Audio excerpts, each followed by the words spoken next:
Buenos días, vamos a dar inicio a la ceremonia, por favor, así que los invito a tomar asiento.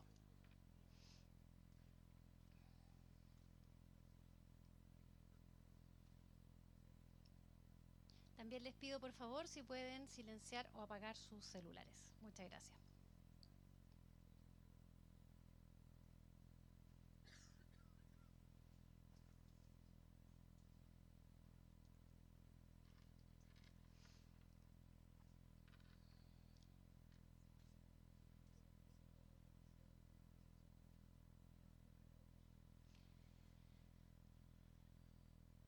Señor Daniel Sandoval Silva, subdirector del Campus Chillán de la Universidad de Concepción.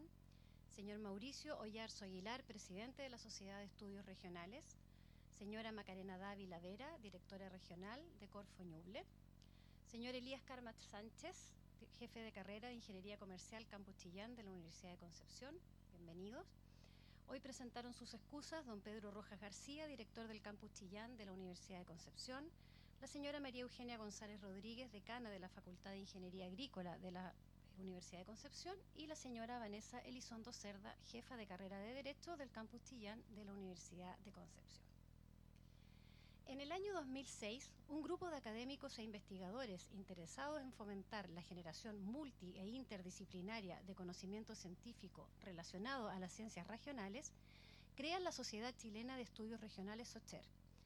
Desde entonces, la organización realiza encuentros científicos en distintos lugares del país para reunir a los investigadores de distintas disciplinas relacionadas con la ciencia regional.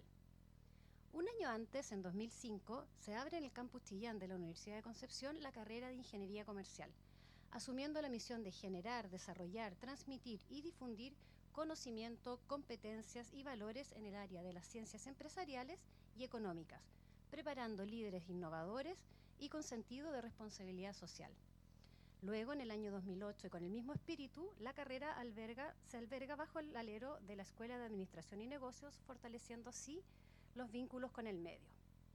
Es así como hoy los propósitos de ambas organizaciones nos reúnen en este 14º encuentro anual de la Sociedad Chilena de Estudios Regionales, que este año tiene como eje central la innovación y asociatividad para el desarrollo local. Con este propósito y durante 2 días, académicos e investigadores de distintas disciplinas asistirán a actividades de difusión de conocimiento cuyo análisis considere el territorio como una de las principales dimensiones. En este sentido, dejamos con ustedes al doctor Mauricio Oyarzo Aguilar, presidente de SOCHER, quien también preside la comisión organizadora de este encuentro y les dirigirá unas palabras de bienvenida.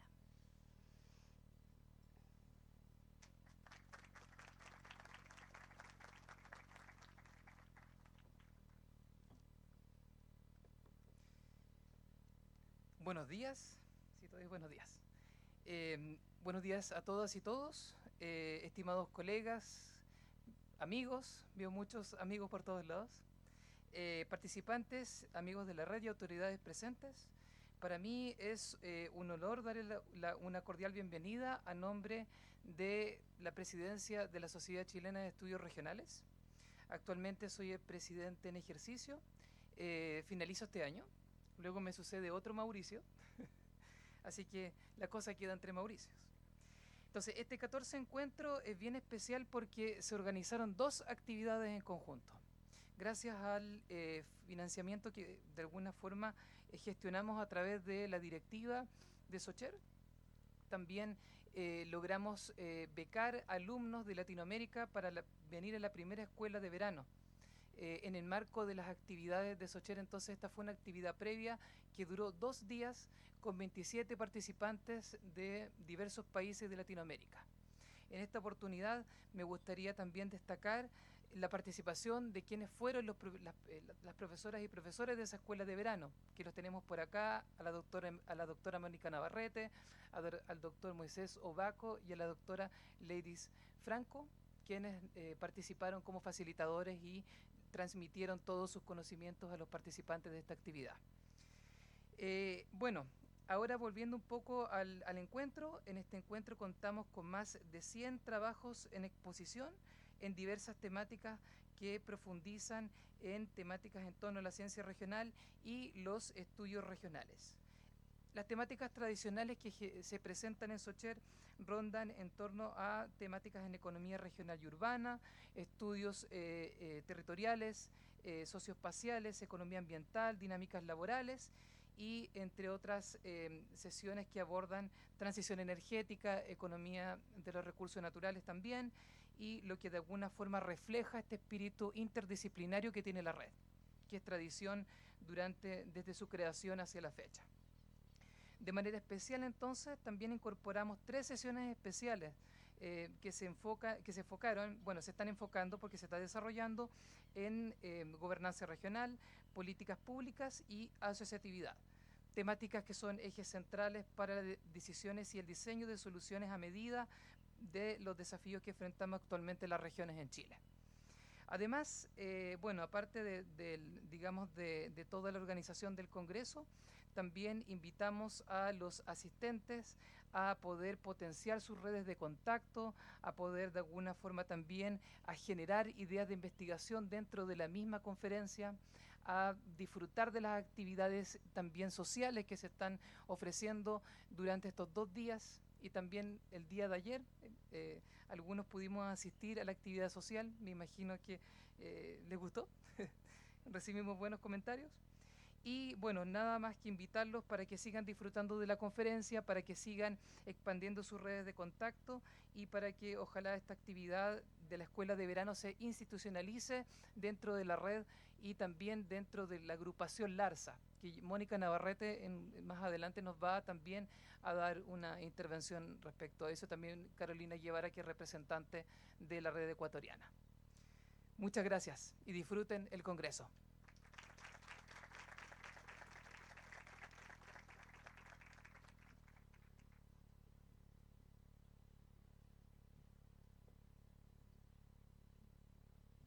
Agradecemos las palabras del doctor Mauricio Oyarzo.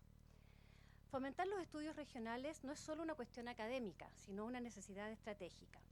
El análisis detallado de dinámicas locales permite abordar problemas complejos como la gestión de recursos naturales, la planificación urbana, educación, salud, mercado laboral y las brechas económicas y sociales, por mencionar algunos. En línea con lo anterior, la Corporación de Fomento de la Producción, Corfo, tiene el propósito de trabajar de manera articulada y colaborativa, fomentando el desarrollo y apoyando a los sectores de alto potencial, proyectando a Chile hacia una economía sostenible, socialmente responsable con los recursos naturales y comprometida con la calidad de vida de las personas. Por lo mismo, dejo con ustedes a la directora regional de Corfo Ñuble, la señora Macarena Dávila Vera.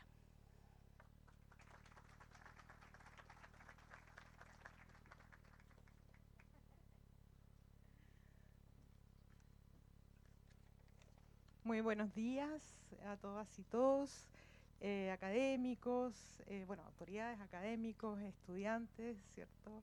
Empresas que pueden haber algunas por ahí. Muy honrada de que me hayan invitado a dar este saludo acá a la Universidad de Concepción y en especial a la Escuela de Administración y Negocio, a quien quiero mucho. La generación de conocimiento, la formación de capital humano y la transferencia tecnológica son clave para avanzar hacia una economía más diversificada, innovadora y sostenible. Por eso es tan importante impulsar la colaboración estrecha entre la academia y la industria, y también entre la academia y el sector público. Uno de los roles fundamentales de Corfo es impulsar iniciativas que promuevan la innovación, el emprendimiento y la transformación de nuestra matriz productiva, pero sabemos que este esfuerzo no es suficiente si no contamos con la academia como un socio estratégico, ya que cuando ciencia, investigación y tecnología están al servicio de las necesidades de nuestra industria, es cuando tenemos mayor oportunidad para poder agregar valor a nuestros productos y a nuestros servicios. Todo territorio que busque activamente la prosperidad de sus habitantes tiene que desplegar estrategias que impacten en su productividad, en el empleo y en el desarrollo. Y para ello es clave la innovación. Si sumamos la variable asociatividad, tenemos una poderosa combinación para apoyar a las empresas, sobre todo a las pymes, que van a estar mucho más permeables a absorber la innovación, a incrementar sus capacidades y desarrollar proyectos con mayor impacto.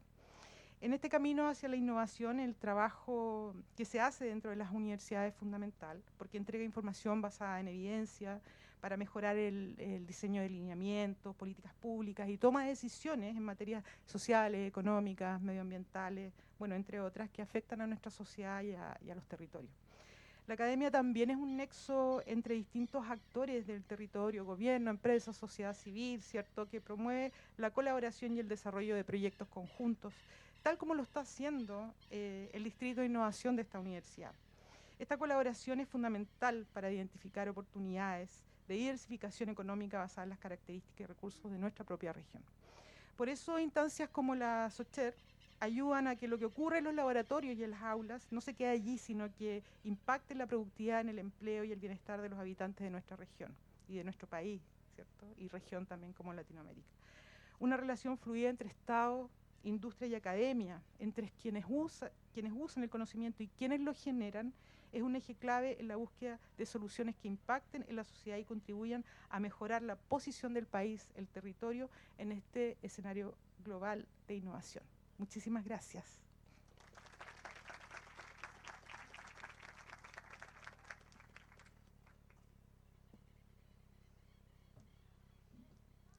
Agradecemos a Macarena por sus palabras.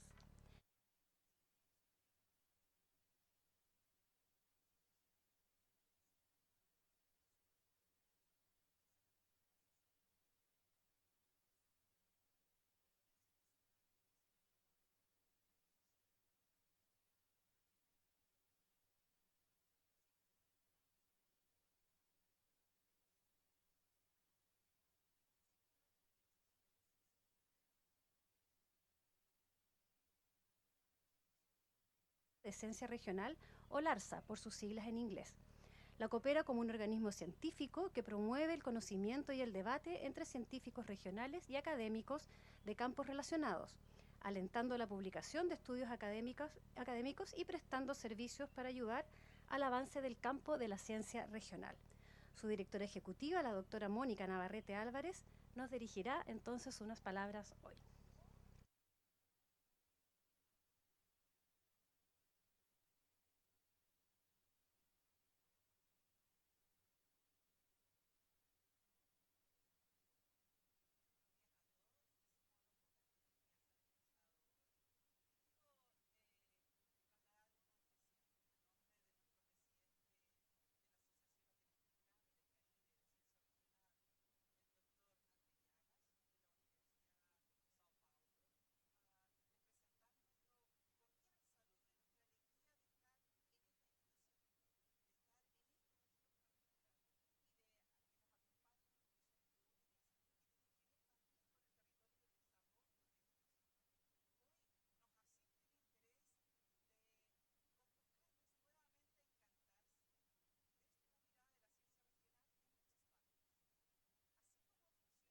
Bien la Asociación Latinoamericana, la Asociación de Norteamérica, NARS, también en Europa, ERSA, o PRISCO, en el Asia Pacífico.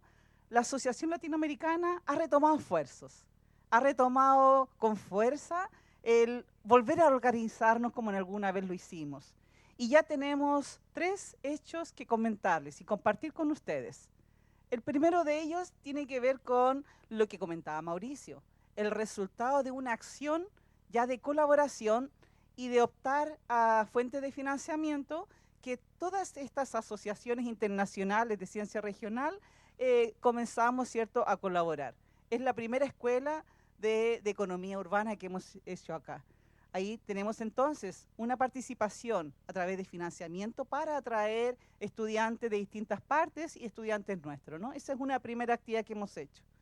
Una segunda actividad que está resultando bastante bien y que vemos con muy buenos ojos es que durante el año 2025 el encuentro del ARSA se va a hacer en Paraguay, porque vamos a acompañar la inauguración o la formalización de un congreso como este, una asociación de investigadores como SOCHER, pero en Paraguay.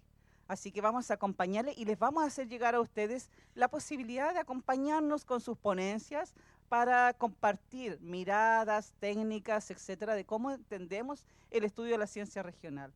Y también incentivamos a los hermanos peruanos para que de alguna vez, ¿cierto?, puedan abrir la misma asociación. Esa es la segunda noticia que les tenemos.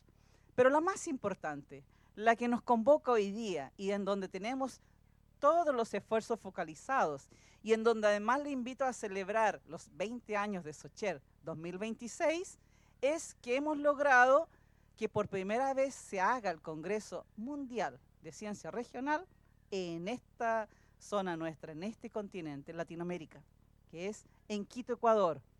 Ya les vamos a contar con más detalle.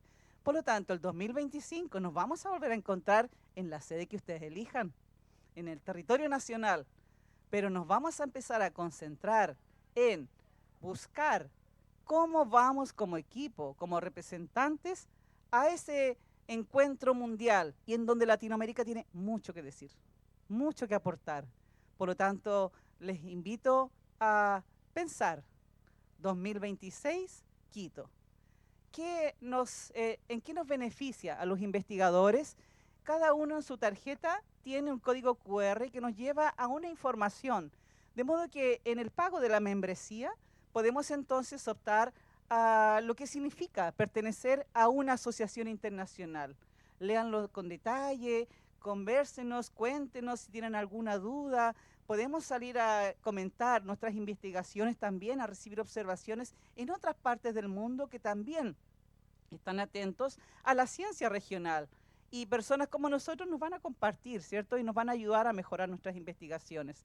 Entonces, la invitación aquí, a nombre del presidente Andrés Llagas y de todos quienes conformamos la Asociación Internacional del ARSA Latinoamericana, la doctora Senera Aréndida de México, el doctor Patricio Aroca de Chile, yo desde Chile también, les invitamos, ¿cierto?, a sumarse a este esfuerzo, pero de mirada internacional. Que tengan un muy buen encuentro 2024. Prepárense para el 2025 acompañándonos nuestros hermanos de Paraguay, pero sin duda que el cumpleaños es el 26. Gracias.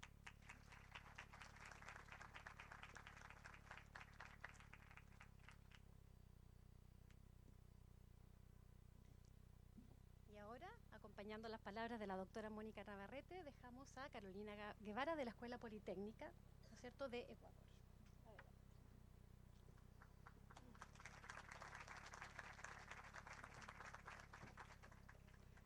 Buenos días con todos. Es un gusto para mí estar aquí hoy en Socher 2024. Ha sido una gran acogida en este evento y agradezco esta gran invitación. Ahora yo les quiero hacer una invitación cordial y muy calurosa al siguiente Congreso Mundial que será en el 2026 en Quito. Hemos ganado la postulación como sede del Congreso Mundial de la Regional Science Association International y ahora les voy a presentar un poco sobre este encuentro que va a ser en el 2026. La presentación, por favor.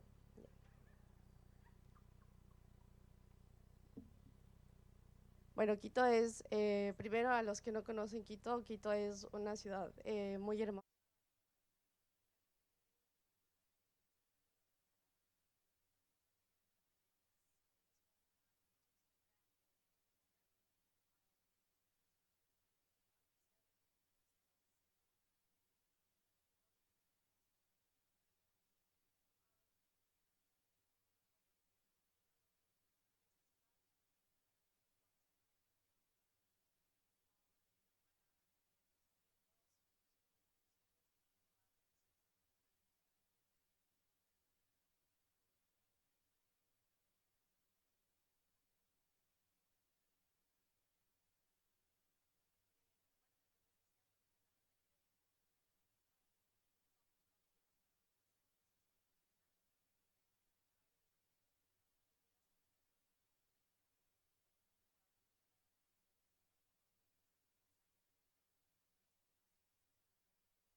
Bienvenidos a la tierra de los quitos, o lo que hoy en día llamamos mitad. Yo vivo en los Estados Unidos hace 30 años y veo organizaciones inmensas de diferentes congresos, conciertos y muchas otras actividades. Y definitivamente que Quito, Ecuador está más que listo para seguir recibiendo a esas delegaciones, brindándoles seguridad. Me sentí segura, me sentía tranquila caminando con mi cámara por la ciudad, estaba cómoda.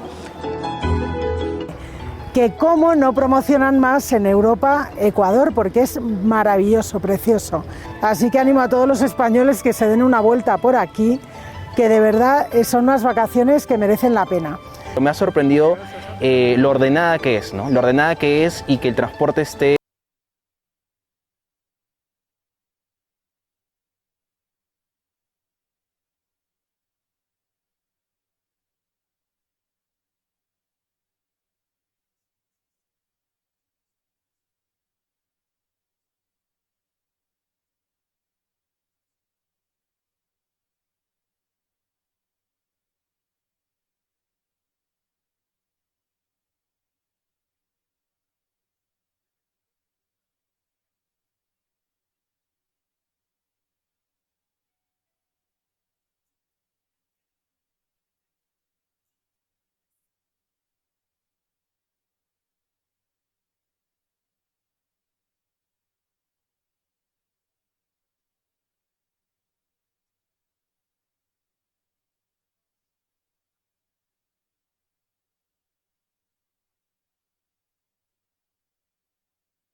Agradecemos las palabras también de Carolina Guevara.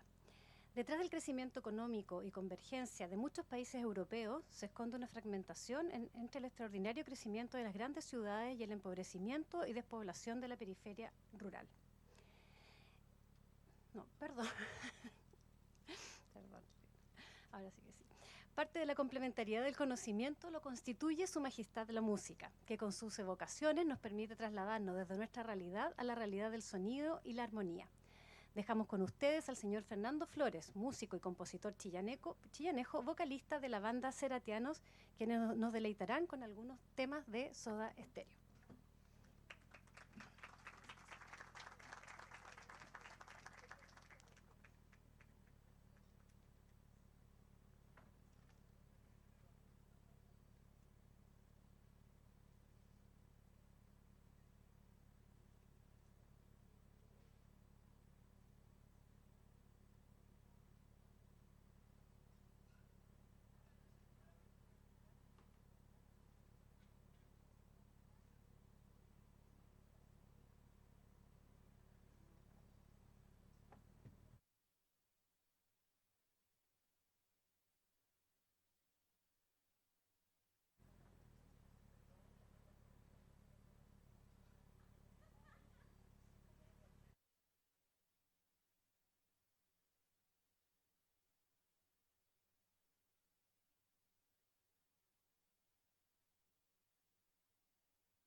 suspiraban lo mismo los dos. Y hoy son parte de una lluvia lejos. No te confundas, no sirve el rencor. Son espasmos después del adiós. Pones canciones tristes para sentirte mejor. Tu esencia es más visible del mismo dolor. Vendrá un nuevo amanecer.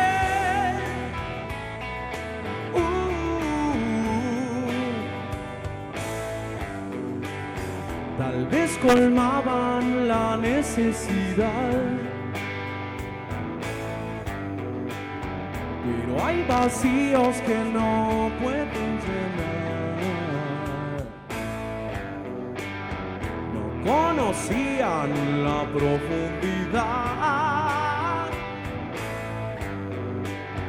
hasta que un día no dio para más. Quedabas esperando ecos que no volverán, flotando entre rechazos del mismo dolor. Vendrá un nuevo amanecer.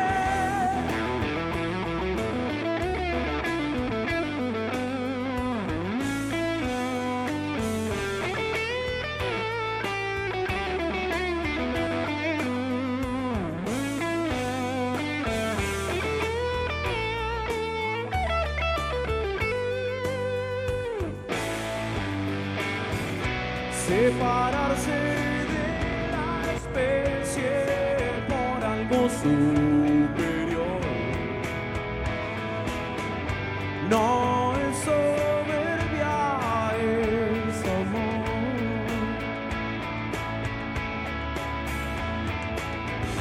No es soberbia, es amor.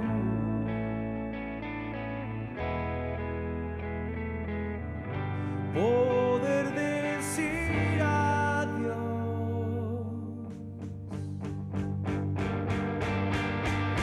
es crecer.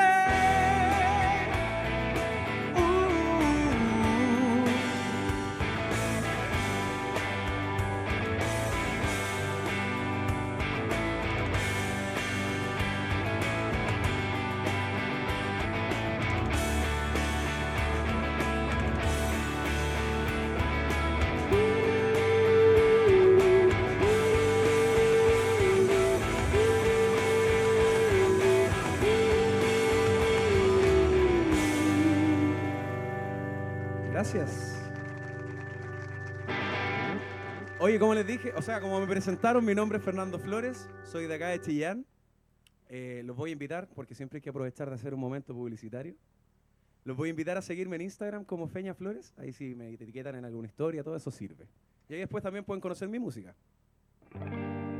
Ahora voy con la última canción, porque hay que seguir con lo que ustedes tienen programado. Es un temón de Soda Stereo que dice así.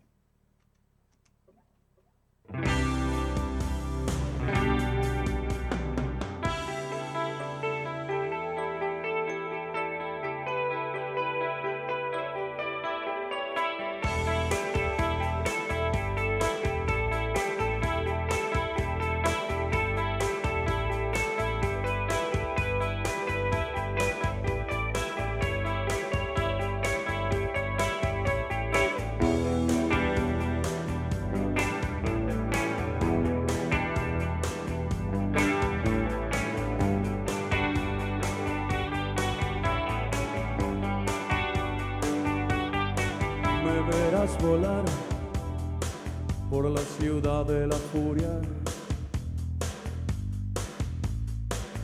donde nadie sabe de mí y yo soy parte de todos. Nada cambiará con un aviso de curva.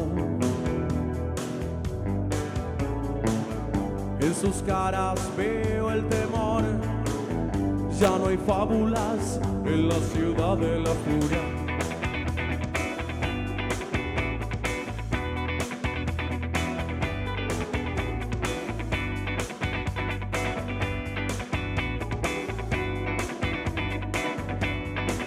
Me verás caer como un ave de presa. Me verás caer sobre terrazas desiertas. Oh, me desnudaré por las calles azules. Me refugiaré antes que todos despierten. Me dejarás dormir al amanecer entre tus piernas, entre tus piernas. Sabrás ocultarme bien y desaparecer entre la niebla, entre la niebla. Un hombre alado extraña la tierra.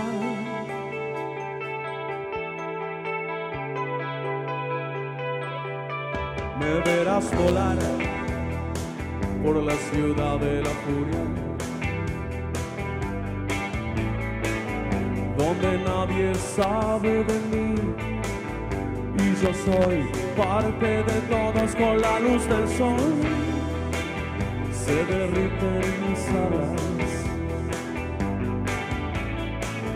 Solo encuentro en la oscuridad lo que me une con la ciudad de la furia.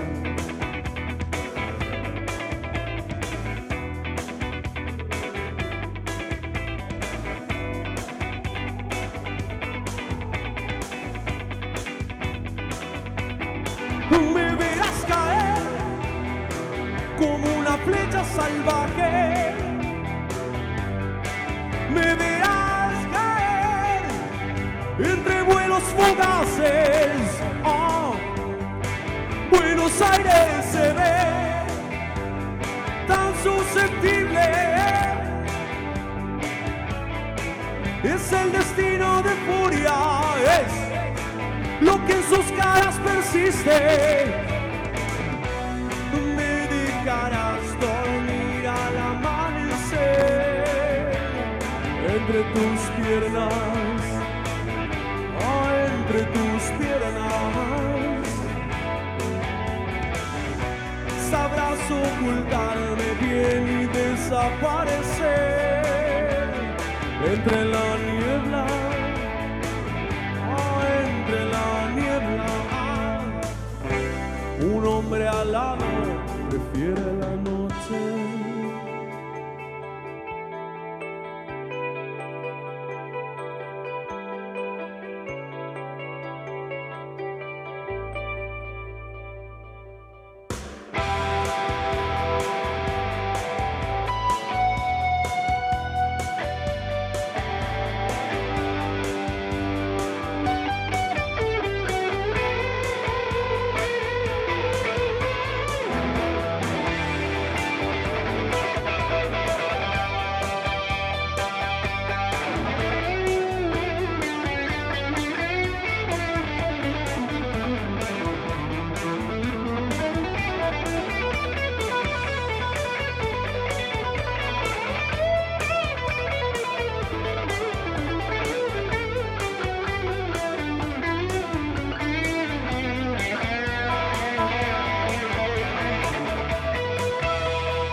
Muchas gracias. Buenas tardes.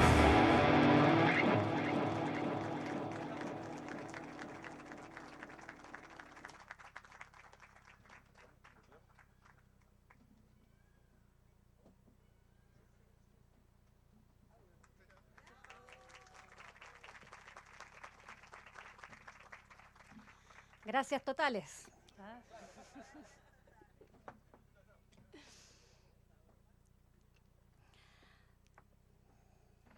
Ahora sí, lo que había empezado a decir anteriormente. Vamos. Detrás del crecimiento económico y convergencia de muchos países europeos, se esconde una fragmentación entre el extraordinario crecimiento de las grandes ciudades y el empobrecimiento y despoblación de la periferia rural. Esta fragmentación ha generado un creciente descontento social y falta de confianza en la capacidad de las instituciones para resolver los problemas de las zonas menos desarrolladas. A través de 3 casos con similitudes, pero con importantes diferencias, el doctor en Economía y catedrático de Economía Aplicada en el Departamento de Economía Aplicada de la Universidad de Oviedo, Fernando Rubiera Morollón, nos presentará la conferencia magistral titulada El papel de las desigualdades espaciales y la fragmentación centro-periferia en el crecimiento del descontento político en Europa. Invitamos al doctor Rubiera a este escenario.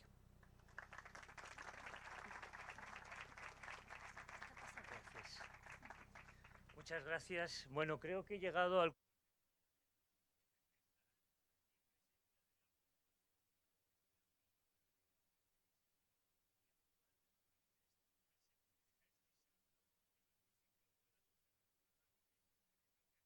Muchísimas gracias a la organización por haberme invitado, por pasar estos días tan fantásticos aquí y sobre todo por darme esta oportunidad de haber vivido este momento que recordaré como especial. Bien,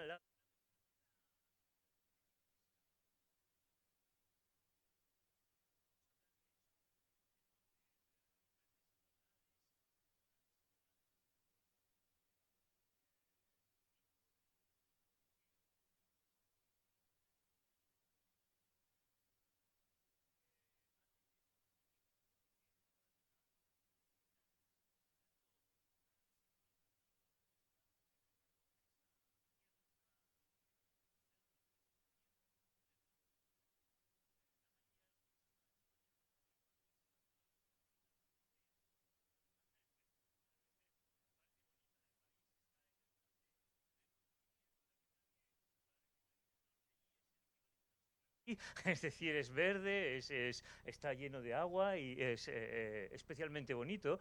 Y mi ciudad está detrás de mí, es una pena, debería de estar, es la ciudad de Oviedo.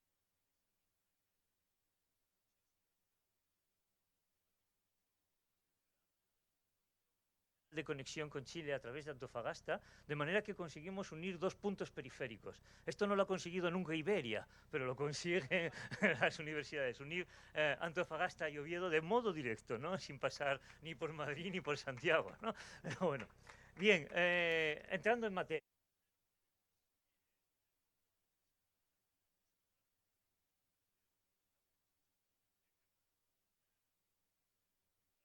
Problema serio los próximos años y el problema no es si fuera aislado sería menos problemático, el problema es que representa o es el máximo exponente de una ola de populismo que atraviesa el mundo entero. Por supuesto Latinoamérica, donde tal vez no en Chile, pero en otras partes de Latinoamérica habéis estado muy expuestos al populismo desde hace mucho tiempo, pero lo que es sorprendente es que el populismo ha llegado a Europa, ¿no? No existía el populismo en Europa, no existían las opciones de ultraderecha ni las opciones de ultraizquierda, eran absolutamente minoritarias, posiblemente por la vacuna que supuso la Segunda Guerra Mundial, a donde esas opciones nos llevaron no hace tanto tiempo, pero sí lo suficiente para que ya nos hayamos olvidado, ¿no? Y volvemos a encontrarnos con esta realidad. A mí me sorprende increíblemente, ¿no? Porque yo he vivido toda mi vida en una Europa que no tenía esto, que era anecdótico, que no tenía esto, y de repente me encuentro con que tenemos líderes que toman decisiones tan irresponsables como que sacan al Reino Unido fuera de la Unión Europea y lo llevan a una crisis económica profundísima, ¿no? O líderes que se asocian con la Rusia de Putin y que plantean verdaderos problemas dentro de Europa, ¿no? De manera que no es una cuestión minoritaria de algunos países, sino que es un fenómeno que ya atraviesa toda Europa, ¿no? Ha caído, lo siento, Gianfranco, pero ha caído Italia, ya, uno de los grandes. Ha caído el Reino Unido, por supuesto, y se ha salido, ha caído Italia. Con que caiga Francia, Alemania o España, el proyecto europeo entra en un declive profundo, ¿no? Realmente estamos a solo una vuelta electoral, solo unas elecciones nuevas en donde un líder ultrapopulista, ultraderechista gane las elecciones y comprometerían totalmente el proyecto europeo. absolutamente, ¿no? Si ocurre en uno de los grandes, habiendo caído ya dos grandes, ¿no? El Reino Unido e Italia, sí cae Alemania, sí cae Francia, sí cae España, y Francia está a esto de caer, ¿no? Entonces, esto es lo que ha llevado a la Unión Europea, que todavía es una comisión gobernada por partidos tradicionales, le ha llevado a una preocupación clara, y expresa esa preocupación a través de cómo piensa la Comisión Europea, cómo piensa la Unión Europea, y piensa a través de sus universidades y de sus proyectos de investigación. De manera que en los calls de los proyectos de investigación se han lanzado varias líneas intentando comprender por qué ocurre este fenómeno, qué es lo que está pasando en Europa para que tengamos un ascenso tan rápido y tan intenso del populismo en Europa. Y nosotros nos hemos enganchado a estos de dos calls, al proyecto Imagine que hemos tenido hace unos años, donde ya lanzábamos la idea, y ahora estamos en el proyecto Exit, es un proyecto multinacional dentro de Europa, donde tratamos de comprender cómo afecta la perspectiva de las desigualdades espaciales, la perspectiva espacial, las desigualdades espaciales a este fenómeno. Por supuesto, no se trata de que el fenómeno se explique solo con eso. Es un fenómeno muy complejo que tiene aspectos sociales, políticos, que otros investigadores analizan, pero nosotros estamos interesados en comprender el aspecto espacial, cómo las desigualdades espaciales pueden estar contribuyendo al crecimiento del populismo y la ultraderecha en Europa, ¿no? En esa idea es donde surge esta línea de investigación que desarrollamos un grupo dentro de mi universidad, dentro de mi grupo de investigación, dos exdoctorandas mías, muy inteligentes, mucho más inteligentes que yo, Diana y Tania, y colegas, María Pronikova, que está en el Reino Unido, y André Torre, que está en Francia, que nos ayudan a comprender mejor. Es muy difícil analizar la realidad de otro país. Es necesario siempre tener el apoyo de alguien de ese país para poder comprender los resultados que se obtienen, ¿no? Bueno, pues con este equipo, el punto de arranque de la idea que os voy a presentar está precisamente aquí en Chile, ¿no? Está en relación que hace unos años en la Universidad de Illinois estuvimos Dusan Paredes y yo, y allí hicimos un trabajo donde lo que tratábamos de comprender era si podía ser posible que estuviésemos experimentando un proceso de convergencia dentro de Europa, aparte de otros países, lo hemos analizado en más contextos, pero si estuviéramos en Europa experimentando un proceso de convergencia que estuviese ocultando una fuerte divergencia interna. Es decir, podría ser que España o Francia o Italia estuviesen experimentando una fuerte convergencia hacia el máximo nivel de desarrollo de Europa, pero internamente dentro de esos países existiese un proceso de divergencia. Para hacer ese análisis lo que desarrollamos es una metodología multinivel con efectos espaciales, que nos permitía estimar el beta convergencia a dos niveles. A nivel nacional, y observar qué pasaba a la convergencia a nivel nacional, pero por debajo del nivel nacional a nivel regional, y qué estaba pasando entre las regiones dentro de los países, ¿no? Y los resultados fueron súper interesantes, ¿no? Realmente lo planteábamos como un avance metodológico, pero lo verdaderamente interesante después fue ver que los resultados eran muy jugosos, ¿no? Porque en muchos países, España uno de los más claros, se estaba experimentando un proceso de convergencia muy fuerte, es decir, España converge y España crece a los niveles más avanzados de Europa y a un ritmo muy interesante, pero con una fuertísima divergencia interna, ¿no? ¿Qué es lo que está ocurriendo realmente? Pues que Madrid y Barcelona están convergiendo con Europa. Están ya, no están convergiendo, están ya a los máximos niveles de Europa, pero la periferia, las zonas menos desarrolladas, están alejándose cada vez más de Madrid y Barcelona y, por supuesto, de Europa, ¿no? Se está rompiendo la convergencia interna, aunque se experimenta un proceso de convergencia hacia Europa, ¿no? Global. Es decir, la convergencia global está ocultando divergencia interna, ¿no? Bien, si esto es así, si esto ocurre, la pregunta que nos planteamos inmediatamente es, ¿y esto ocurre sin que haya consecuencias? Es decir, ¿podemos estar asistiendo a este proceso sin que nada pase? Sin que se note en absoluto. Y bueno, ahí el profesor Rodríguez Posse fue uno de los primeros que dio la diana con un concepto súper interesante que puso en el título de su primer trabajo, es la venganza de los lugares que no importan, ¿no? La idea del profesor Rodríguez Posse es que sí que está teniendo consecuencias, que esos lugares que se están quedando atrás están acumulando un resentimiento, porque no existe esperanza, no existe posibilidades de desarrollo. Todo se vuelca sobre las grandes metrópolis y esos lugares cada vez se ven más alejados de esas grandes metrópolis. Está surgiendo un sentimiento de resentimiento que al final se canaliza en un voto antisistema, ¿no? En la idea de que yo sé que esto puede perjudicarme, pero perjudica más a Londres. Le hace mucho más daño a Londres, ¿no? Esta sería un poco la idea de esa venganza de los lugares que no importan. De una manera un poco más teórica, más asentada en la teoría de la nueva geografía económica, lo presentó el profesor Phil McCann. Phil McCann habla de un contraste entre el centro y la periferia, moviéndose en el marco de la nueva geografía económica. El centro se beneficia de la globalización, el centro se beneficia del crecimiento, el centro está muy bien, disfruta de los procesos de integración y de globalización, y la periferia se queda atrás de todo. Y surge ese choque entre el centro y la periferia. Y así, uniéndolo a la nueva geografía económica, el profesor McCann acuña el término de la geografía del descontento, que es un término muy interesante. ¿Hasta qué punto, con el análisis geográfico, podemos comprender el descontento político? Bueno, ¿qué nos tratamos de aportar nosotros a esta literatura? Tanto los primeros trabajos de Rodríguez Posse como de Phil McCann se planteaban en un análisis regional, a escala regional, grandes regiones, ¿no? Y lo que nosotros planteamos es lo que normalmente hacemos en el grupo de investigación, nos interesa la escala más local. Si estas ideas son ciertas, tienen que verse no solamente en la escala regional, sino principalmente, incluso más, cuando descendemos a la escala local, cuando vamos por dentro de las regiones a niveles municipales o intrametropolitanos, observando los procesos intrametropolitanos. La segunda idea que aportamos también es que podemos analizar esto empíricamente a través de Vamos a analizar esto empíricamente a través de las elecciones, pero siempre que encontremos procesos puros. ¿Y qué queremos decir con esto de procesos puros? Cuando la gente vota tiene muchas cosas en la cabeza y es muy difícil identificar que ese voto sea un voto descontento.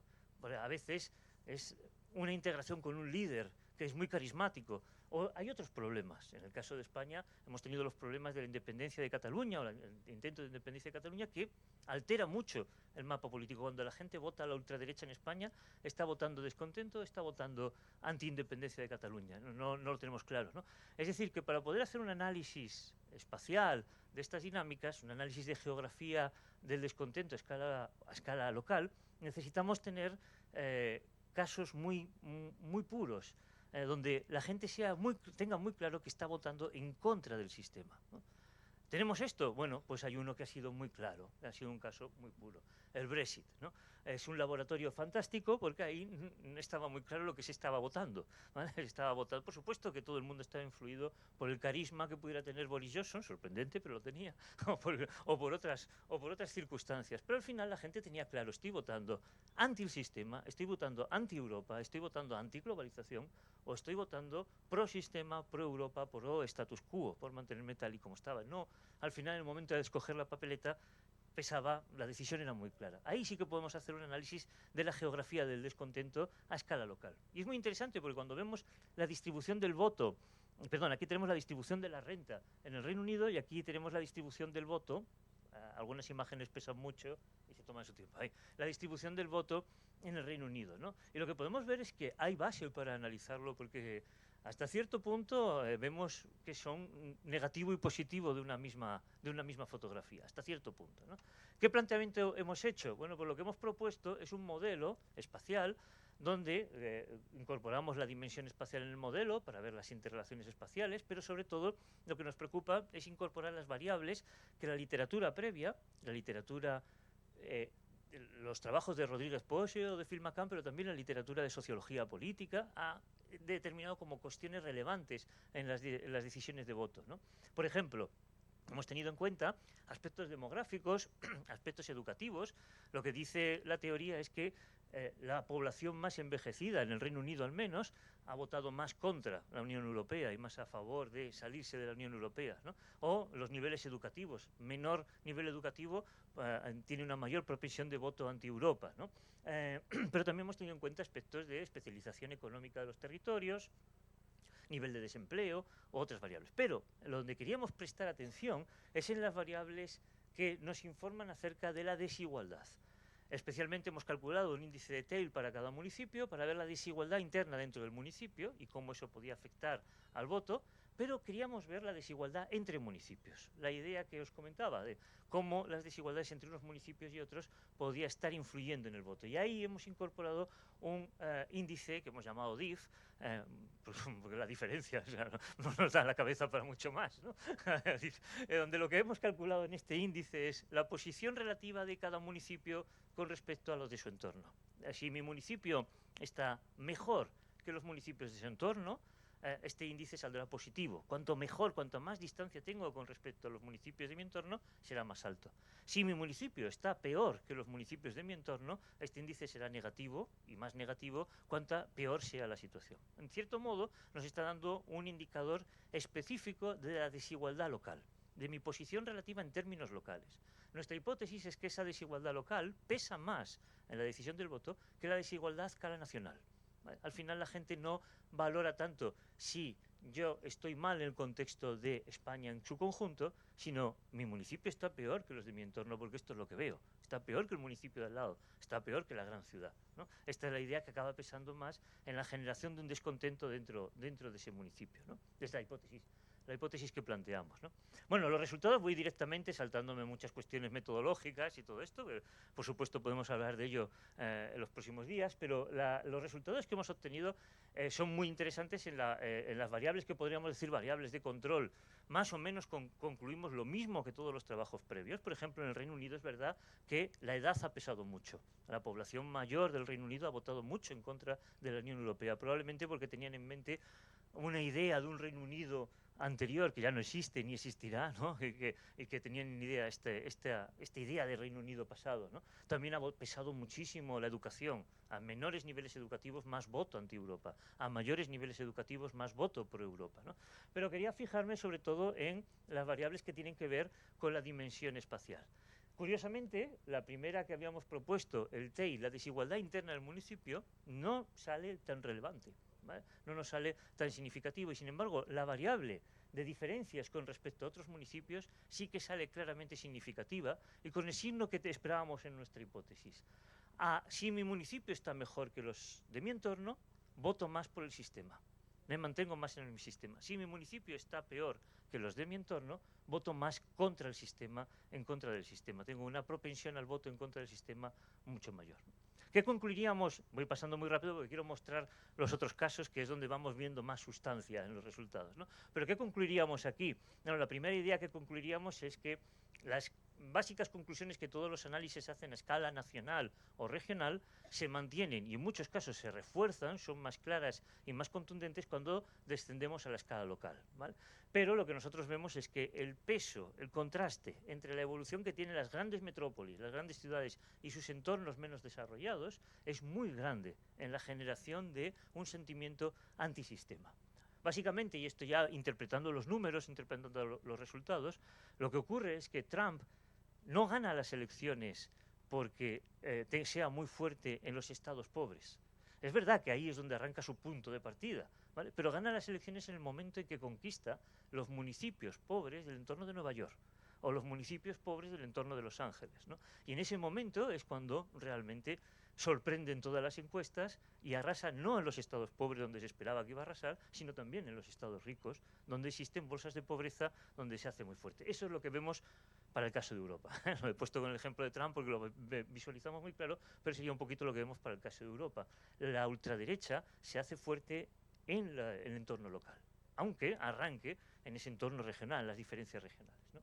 Bueno, si queremos extraer alguna idea de política económica, la única vacuna que podría intentar inyectar la Comisión Europea es reforzar la política de cohesión y reforzarla sobre todo en el ámbito local. Es decir, interpretar una política de cohesión no tan apoyada en reducir las desigualdades entre países, que es a lo que se dedica ahora mismo la política de cohesión, o las desigualdades entre grandes regiones, sino empezar a pensar más en proyectos para reducir las desigualdades intrametropolitanas o intrarregionales, ¿no? Bien, estas eran un poco las conclusiones que obteníamos con el Brexit. El Brexit era un caso muy interesante. ¿Cómo te doy aquí? ¿Hay algún problema con el mando? ¿No? Ahora. El Brexit, decía, es un caso muy interesante porque nos permitía tener un laboratorio muy potente para hacer este análisis, porque es un caso muy puro, y ahí, claro, decíamos, joder, se ha acabado. A lo mejor otro país va a un referéndum, Dios quiera que no, porque entonces empezamos a desmontar la Unión Europea a cachos, ¿no? Pero hasta que no tengamos este referéndum no volvemos a tener otro caso. Y de repente hemos tenido la suerte de tener una circunstancia que nos ha permitido algo bastante parecido al Brexit, ¿no? En el sistema francés, en las elecciones francesas, sabéis que es un sistema presidencial. En la primera ronda se presentan todos los candidatos, todas las opciones políticas, pero después en la segunda ronda acceden solamente aquellas que han quedado primera y segunda, la primera y segunda opción, ¿no?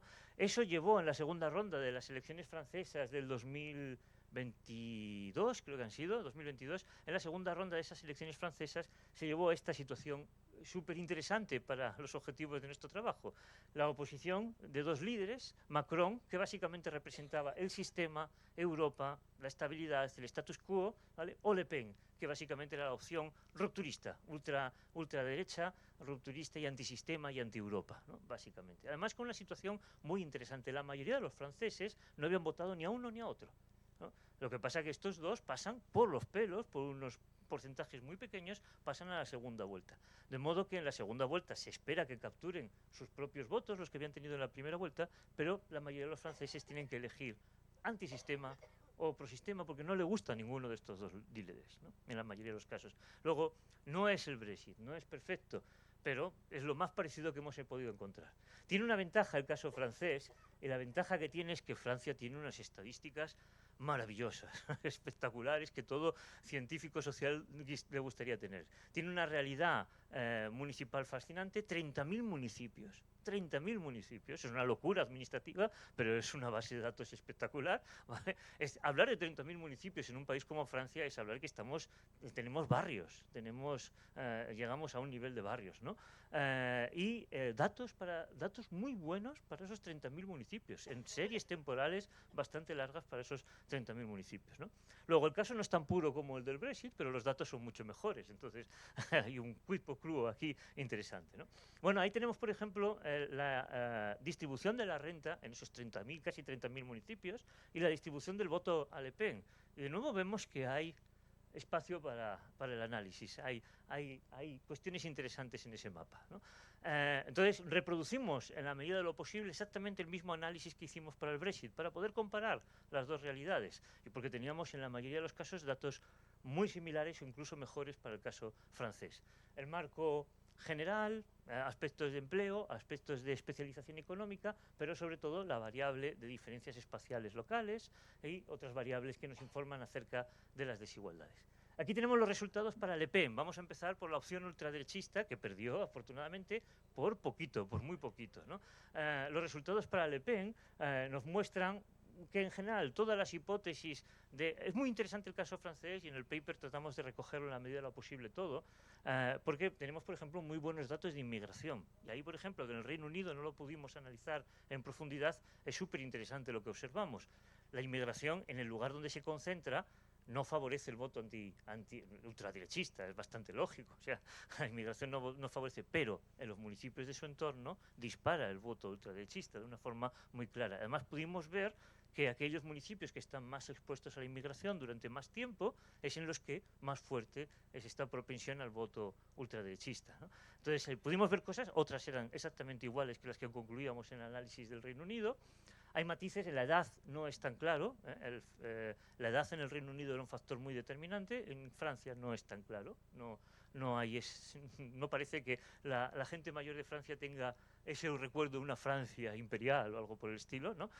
Pero en otros aspectos se comporta igual. Pero lo interesante, a lo que voy, yendo a las líneas principales, lo interesante es que la variable, en todos los modelos que hemos estimado, incluso con variables instrumentales, la variable que más pesa en las decisiones de los franceses de votar a Le Pen ha sido las diferencias espaciales a escala local. Y aquí es abrumador, porque en el caso del Reino Unido nos salía significativo un poco, tuvimos que dar así algún golpecito para que saliera claramente significativo, pero aquí es abrumador. Cualquier modelo, cualquier análisis, cualquier modificación que hagamos siempre sale como la variable más significativa. En el caso de Le Pen, con signo negativo, lo que igual nos indica que a mejor situación que tiene el municipio, menos han votado a Le Pen.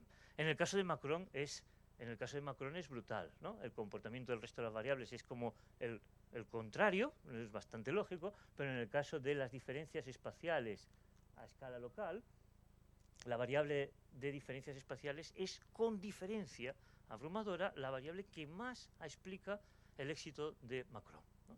Bueno, este trabajo está en proceso de evaluación en una prestigiosa revista, una revista dominada por económetras. Son muy peligrosos los económetras, te lo revisan todo. Y uno de los comentarios nos hizo pensar mucho. Los procesos de evaluación pasas por ellos como por las enfermedades. Primero niegas, primero dices, ¿pero qué dice este tío? Pero después de un rato empiezas a darte cuenta, pues oye, es muy interesante lo que ha dicho, ¿no? Y acabas asimilándolo, ¿no? Bueno, pues en este trabajo un evaluador nos decía, esto es así porque París influye mucho en los resultados, ¿no? Si no existiese París, pues una cuestión muy cuestionable, porque París existe, ¿no? Pero si no existiese París, no saldrían esos resultados, ¿no? Entonces, a lo mejor es cierto, a lo mejor el peso de París es muy grande. Y claro, comprobamos algo muy interesante. Ciertamente, Francia no ha caído en la ultraderecha, y Europa no ha caído a través de Francia en la ultraderecha por París. Esto es verdad. Entonces siempre nos quedará París. Si eliminamos París, Le Pen estaría gobernando. Esto es cierto, ¿no?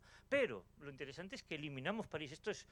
Técnicamente es una barbaridad, pero bueno, para ver un poquito la hipótesis del evaluador, eliminamos París y Île-de-France, toda la región de París, de la base de datos, y hicimos el análisis para el resto de Francia. No es verdad, porque los ecos de París siguen estando ahí en los datos, pero eliminamos el análisis para el resto eliminamos París y hicimos el análisis para el resto de Francia. Y sigue saliendo lo mismo, sigue saliendo. Es decir, no es un fenómeno solo de París, y podría casi decir, aunque no lo he hecho, que tampoco es un fenómeno de Londres. Es un fenómeno de la ciudad principal frente a la periferia. Cuanto más grande es la ciudad, más impactante es el fenómeno, ¿no? Pero es un fenómeno de la ciudad principal frente a su periferia rural. Hicimos el análisis en París y salía lo mismo, pero eso nos llevó a hacer un análisis solo para Île-de-France, solo para la región de París, ¿no?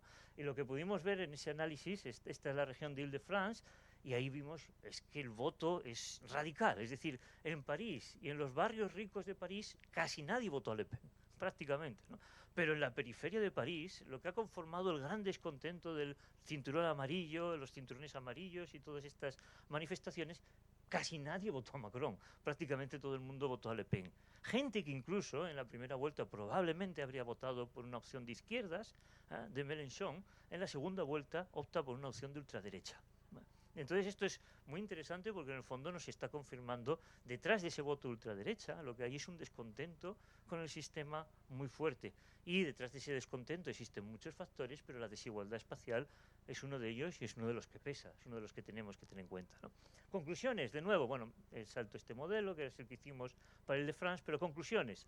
Se mantienen las conclusiones que habíamos obtenido para el Reino Unido, con la confianza de que ahora tenemos muchos mejores datos, muchos más precisos y muchos mejores, por lo tanto hemos tenido que torturarlos menos y han funcionado mejor, ¿vale? Y se mantiene la conclusión de la importancia de la metrópoli versus la periferia, ¿no? Esta idea de cómo esto afecta significativamente los resultados, ¿no? Electorales. Y de nuevo, insistimos en la idea de que sería muy importante que la política de cohesión tratase de atender las desigualdades espaciales a escala local, las desigualdades entre la metrópoli y la periferia, ¿no? Bueno, todo esto me llevó... Vengo de España, yo quería ver qué estaba pasando en España, ¿no?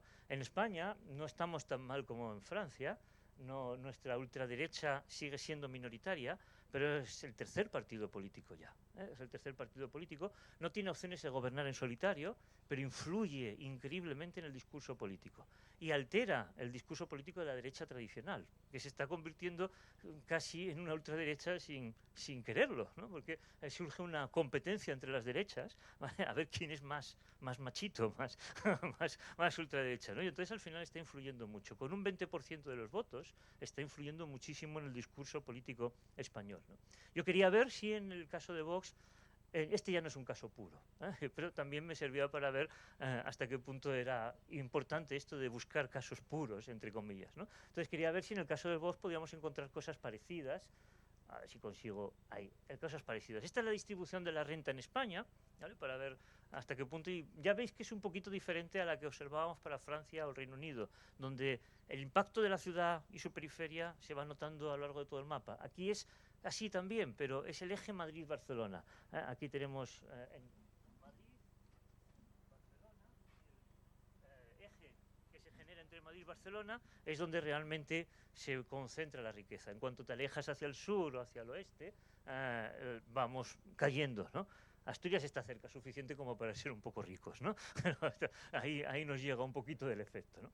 Bueno, ¿cómo se distribuye el voto a Vox, que es esta opción ultraderechista? Es raro, así que si os dais cuenta tira un poco más hacia el sur que hacia el norte. Vox tiene menos presencia en el norte, tira un poco más al sur, pero ojo, es que tiene muy poca presencia en el norte porque Vox en Cataluña no existe, no existe prácticamente nada, ¿no? Es la opción ultraderechista, ultranacionalista española, ¿no? Entonces no existe en Cataluña y no existe en el País Vasco, ¿vale? Y por efectos espaciales casi no existe en Asturias tampoco, porque tenemos muchos amigos vascos. Entonces sí, casi no existe en Valencia, porque tiene muchos amigos catalanes. Esto parece una tontería, pero son efectos espaciales. Los valencianos comprenden a los catalanes, los madrileños no. Los asturianos comprendemos a los vascos, ¿no? Los andaluces no. Entonces estos fenómenos ocurren, ¿no? Entonces el voto de Vox ya no está tan claro, ya no va a las periferias de las ciudades, ¿no? Pero bueno, vamos a comprobarlo con un análisis como los que hicimos en los otros casos, y es interesante, vemos que las variables que hemos llamado de control tienen un comportamiento muy similar, algo más débil en España, ¿vale? Algo más débil en España, pero muy similar a lo que encontrábamos en Francia o en el Reino Unido, pero las diferencias espaciales a escala local no son significativas. Y os puedo asegurar que hemos torturado a los datos en profundidad. Los hemos encerrado en una habitación con una lámpara, pero no han confesado, no han confesado, y al final no es significativo, hagas lo que hagas, le des la vuelta al modelo que le des, no es significativo, ¿no? Conclusión, os podemos recurrir al eslogan que usó España en los años 60, 70 para promocionar el turismo, Spain is different, ¿vale? No es tan diferente en realidad, ¿no? Lo que ocurre ciertamente es esto: cuando tienes un proceso electoral no puro desde nuestro enfoque, ¿vale? Se te contaminan los datos, ¿no? Cuando la gente está votando a Vox en España, no sabemos si está votando porque está descontenta con el sistema, algunos pueden que hagan esto, ¿vale? o si están votando porque es una reacción anti independencia de Cataluña, ¿no? Que posiblemente esté contaminando mucho esos resultados.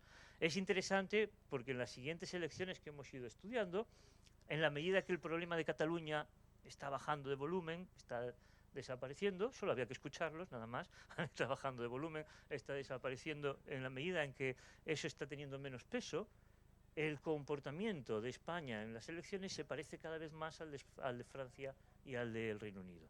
Vox desciende, tiene un suelo, pero está descendiendo, ¿vale? Pero ese 20% en el que se ha quedado, 18-20% en el que se ha quedado, responde bastante parecido al Reino Unido. Estamos esperando a las próximas elecciones, es posible que sean pronto porque los gobiernos son tan débiles que caen y salen y vuelven y entran, ¿no? Estamos esperando a las próximas elecciones para ver si encontramos ya un resultado más similar al que hay en Francia o en el Reino Unido, ¿no? Terminando ya, para no aburriros más, las principales conclusiones serían estas. En primer lugar, el Brexit nos dio una oportunidad de analizar hasta qué punto de verdad las desigualdades espaciales afectan a las decisiones políticas de los ciudadanos, y la conclusión que tendríamos es que sí que hay una relación fuerte.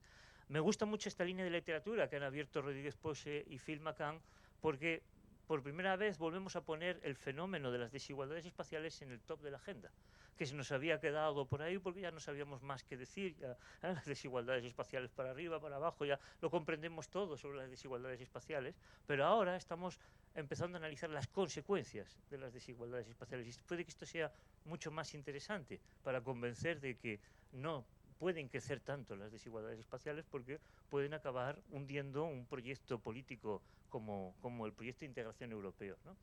En las presidenciales francesas pudimos ver con mucha más claridad todos estos resultados, y ahí incluso lo que ratificamos claramente es el peso de la metrópoli, ¿no? Es decir, la metrópoli genera el crecimiento del territorio, pero al mismo tiempo genera un descontento muy fuerte en toda su periferia. Y esto está creciendo, y creo que es una cuestión que está ocurriendo no solamente en el Reino Unido o en Francia, sino que es un fenómeno bastante general, con las particularidades de cada sitio, ¿no? Pero es bastante general en todo el mundo, ¿no? Y en el caso de España pudimos ver, ojo, porque claro, no podemos hacer este análisis con elecciones normales, contaminadas, entre comillas, por otros aspectos políticos, sociales que pueda haber, o por fuertes liderazgos o fuertes carismas que puedan afectar a los resultados. Tenemos que buscar situaciones un poco extremas, ¿no? Situaciones un poquito extremas, donde aflora claramente. En mi opinión, los resultados muestran claramente esa relación entre desigualdad y descontento, ¿no?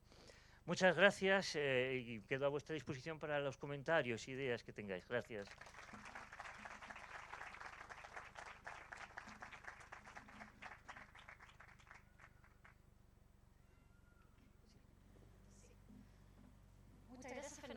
presentación.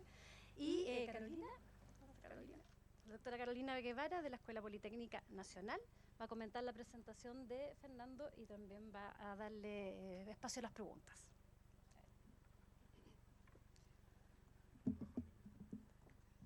Bueno, primeramente, ahí está. Primeramente, felicitaciones Fernando Rubiera por tan magistral exposición.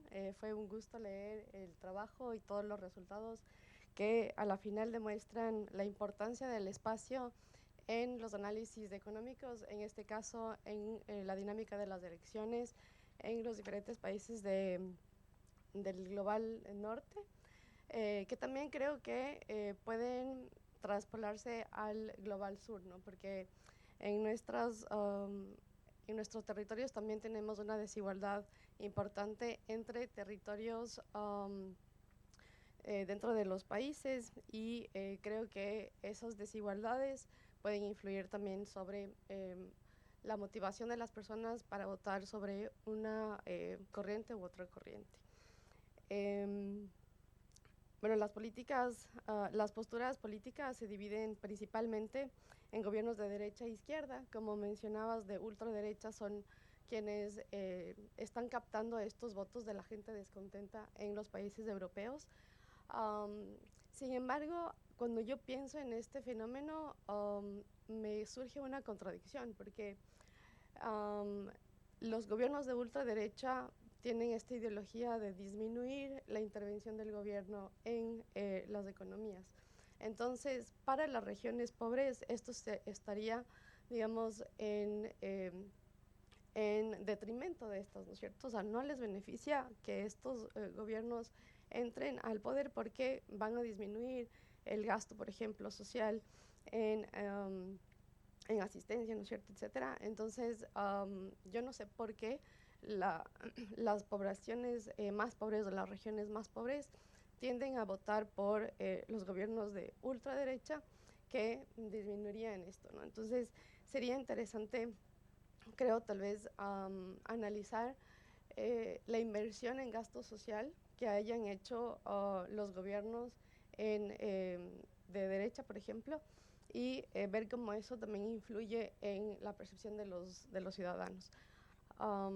Y en ese sentido también incluir el tema de la gobernanza local sería también un aspecto importante para ver si es que los ciudadanos están descontentos por las diferencias que tienen con otras regiones o porque en su región los gobiernos locales no están funcionando bien. O sea, en nuestros países, en América Latina, nosotros tenemos una gran disparidad en cuanto a la asignación de recursos, creo que mucho más profunda que países del global norte, porque las regiones que son más importantes, que tienen más poder, van a captar más recursos y por ende van a seguir como creciendo más que las otras regiones que reciben menos y que son menos poderosos, ¿no? Entonces, en ese sentido, las municipalidades en los países en vías de desarrollo al menos van a tener grandes diferencias entre sí,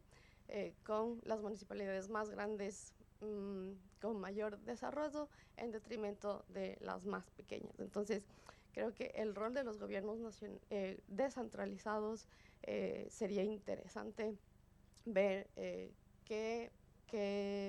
cuál es su juego, ¿no?, su papel en la toma de decisiones en cuanto a las votaciones. Eso creo que son mis principales comentarios respecto a la duda de por qué hay esta contradicción y el tema del rol de los gobiernos descentralizados locales. Muchas gracias, Carolina. Son dos observaciones súper interesantes, ¿no? Súper interesantes. Respecto a lo primero, ¿qué es lo que más llama la atención? ¿Cómo estoy completamente de acuerdo contigo? Las regiones, las zonas que más han votado, por ejemplo, por el Brexit, son las que más les perjudica el Brexit, ¿no? Hay un estudio de Barlows con un análisis input-output multirregional, y antes de que fuera el Brexit demostraba, y después lo volvió a reproducir, demostraba cómo el impacto del salirse de la Unión Europea ocurría justamente en los lugares donde el voto para salirse de la Unión Europea era mayoritario, más fuerte, ¿no? Entonces, el ser humano es un individuo lleno de contradicciones, ¿no? Y tal vez incapaz de pensar en el largo plazo, o no sabemos muy bien lo que ocurre, ¿no? Pero es así, ¿no? Y luego, el otro fenómeno el de la descentralización es también curioso. España es posiblemente uno de los países más descentralizados de Europa y uno de los más descentralizados del mundo. No nos atrevemos a decir que somos un Estado federal, pero casi somos un Estado confederal. Pero no sé, por estas historias extrañas la gente no se atreve a decirlo, pero la sanidad, la educación, todo está en manos de totalmente en manos de las regiones. La descentralización es total, ¿no? Y curiosamente, durante el periodo franquista, que era un Estado fuertemente centralizado, ¿vale?, Madrid no era tan importante. En el equilibrio de ciudades, Madrid no era tan importante, ¿no? Desde que con la Constitución y la apertura democrática el país se convierte en un país descentralizado, Madrid se ha ido convirtiendo cada vez más importante, ¿no? Entonces, creo que la descentralización política no es capaz de frenar las dinámicas tan fuertes que hay de concentración en torno a las grandes ciudades, ¿no? Y por mucho que un país descentralice fuertísimamente, es difícil pensar un gobierno de Cataluña con más capacidades. Ya tendría que ser un gobierno independiente, que es por lo que se llega a ese punto, porque dentro del marco español es difícil pensarlo. Y sin embargo, desde que tiene esas potestades políticas, Barcelona cada vez es más pequeño en relación a Madrid. Cada vez es más pequeño, ¿no? Barcelona se ha estancado en unos 4 millones de habitantes y Madrid va para 7, ¿no? Cuando antes de ese proceso eran 2 ciudades donde Madrid solo aventajaba en medio millón, ¿no? Luego, quiero decir que las fuerzas económicas son las fuerzas centrípetas económicas son tan intensas que da igual el marco político que quieras articular, ¿no? No las frena, ¿no? Bueno, yo tenía también, digamos, un comentario sobre por qué la gente vota así, digamos, los más pobres votan por la ultraderecha, y quería analizar un poco esto y veía las noticias en Argentina, por ejemplo, por qué la gente vota por Milei y de repente gana Milei. Y es porque, digamos, también puede influir la figura que está al frente política, ¿no es cierto?, en la votación. En el caso de Milei es como una persona muy directa que transmite los mensajes bastante claramente y la gente, digamos, de a pie puede entenderle y sabe que va a cambiar. O sea, es como bastante honesta en ese sentido de voy a hacer esto y eso va a ser, y la gente sabe que va a cambiar. Lo que no está funcionando en ese momento, pues cambia con la participación de ese líder, ¿no? En el caso de Milei pude observar eso en los argentinos, que lo que querían era que cambie ya esta situación de seguir en declive. O sea, ya estaban topando el abismo y lo que buscaban era que ya salir de esa crisis, ¿no? Entonces, creo que también puede influir la figura política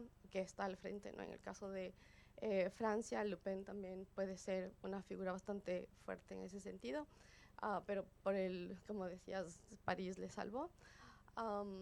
Pero igualmente en el caso de Estados Unidos, Trump es como muy directo, bastante como claro en los mensajes, que no es como tan sofisticado en su discurso, pero que transmite el mensaje como más claramente a toda la población, o sea, la masa de la población más mayoritaria, que va a ser gente que está como en niveles más bajos de ingresos y de educación y eso. Sí, si me permites, coincido también de nuevo, pero ahí hay que plantearse qué es primero, el huevo o la gallina, no sé qué es lo que... Porque posiblemente el hecho de que surjan estos líderes tan radicales, con unos discursos tan simplificadores, ¿no?, y que tengan tanto éxito, es precisamente por la situación que existe en los países, ¿no? El caso de Argentina es especialmente claro, pero también el caso de Trump, ¿no? Es decir, dices, ¿cómo estos líderes pueden tener éxito, ¿no? La primera idea que te puede surgir es la gente es tonta. Es que, no, pero la segunda idea que te surge es no, es que el sistema no está ayudando a la gente, ¿no? Entonces, el que venga con el mensaje más radical, El que venga con el mensaje más radical, con una motosierra, dispuesto a destruir el sistema, es el que captura ese descontento con más fuerza, ¿no? Entonces yo creo que eso es lo que tenemos que aprender, ¿no? Es decir, y el sistema ha cometido el error, por lo menos en Europa, la realidad de Latinoamérica la comprendo mejor, peor, pero en Europa lo que está ocurriendo con el sistema es Europa está creciendo, España está creciendo, Francia está creciendo. Entonces, la situación es cada vez mejor. Entonces dices, ¿por qué triunfa un mensaje de este tipo, ¿no? En un contexto donde todo está funcionando también? Es la sorpresa que tiene la Comisión Europea, pero si lo estamos haciendo bien, ¿no? ¿Qué es lo que pasa? Y en el fondo es que se están olvidando, como muchos economistas se han olvidado mucho tiempo, de la importancia de las desigualdades espaciales, ¿no? Es decir, sí, Madrid va muy bien, pero Albacete no. El sur de España no. Entonces, eso, incluso el hecho de que Madrid vaya tan bien, se convierte ya hasta en un elemento negativo, ¿no? Hasta, lo mismo París, lo mismo Londres, ¿no? Y bueno, quisiéramos tal vez tener algunos comentarios o preguntas de la audiencia, si alguien quisiera participar. Voy a preguntar, buenas tardes, creo, buenas tardes. Muchas gracias por la charla súper interesante. Tenía una pregunta, es que con respecto a esta hipótesis que se demuestra de que la desigualdad a escala local sería como casi más relevante, o eso es lo que entendí, que otras desigualdades a una escala mayor. Pero eso significaría que, por ejemplo, el peso de la capital o la gran área metropolitana en relación al resto es menos relevante que esa desigualdad, porque me llama la atención, porque en el caso chileno siempre la queja desde las regiones ha sido, bueno, todo como Chile es Santiago, todo para Santiago, la inversión siempre está en Santiago, entonces como que lo que nos molesta más desde las regiones es el peso de Santiago y no tanto la comuna vecina. Entonces, no sé si también se hizo ese análisis de cuál peso es mayor, con respecto a mi comuna vecina o con respecto a la capital, el área metropolitana de Santiago.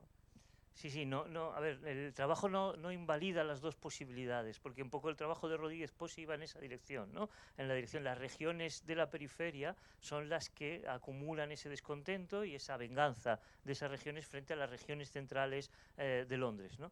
Lo que nosotros tratamos de ver es, vale, pero y debajo de las regiones, por debajo de las regiones, entonces llegamos a una segunda conclusión que no invalida la otra, que pueden funcionar en dos planos las dos, ¿no? Y es la idea de, no, también las desigualdades dentro de las regiones vuelven a pesar, y en algunos casos pesan muchísimo, ¿no? Y lo importante es que eso es lo que podría explicar por qué estados como Nueva York o estados como Pensilvania acaban votando por Trump, ¿no? Estados que son muy ricos. La otra parte es la que explica por qué el centro de Estados Unidos vota Trump, pero ¿y por qué caen los estados ricos? Y ahí es donde intervienen las desigualdades locales, ¿no? Que en el fondo es un poquito lo que queríamos ver en Europa. Hasta qué punto las desigualdades en la periferia de París pueden llegar a ser capaces de hacer caer a todo París, ¿no? Gracias por tu presentación iluminante. Yo tengo un par de comentarios al acta que no afectan, son más que nada sugerencia, eventualmente. El primero es que viviendo en los dos lados, yo veo que la situación estoy de acuerdo contigo que el efecto es un populismo, ¿no? O sea, pero con aspectos diferentes en Estados Unidos e en Europa. Particularmente en el caso de Trump, con estas últimas elecciones, yo creo que hay mucho más factor, porque o la gente, como tú decías, o la gente completamente loca, porque no solamente lo han votado estas elecciones, pero sabían que era Trump, ¿no? Entonces, hay mucha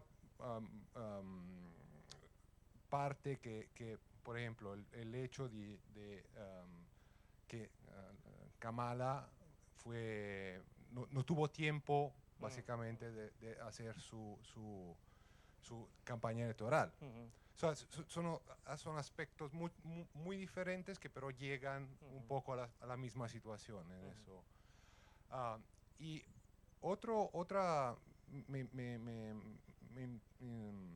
pensando en lo que tú mostraste, me venía de pensar, puede ser, esa es un poco una pregunta que te hago, puede ser que esa situación es un poco cíclica. O sea que cuando se acercan las elecciones se puede ver el descontento de ambos lados. Claramente hoy la situación es la que tú describes, es que el populismo va ganando porque la gente no está contenta de las políticas regionales. Pero creo que sería interesante comparar la situación en varias elecciones para entender mejor las dinámicas. Gracias, Gianfranco.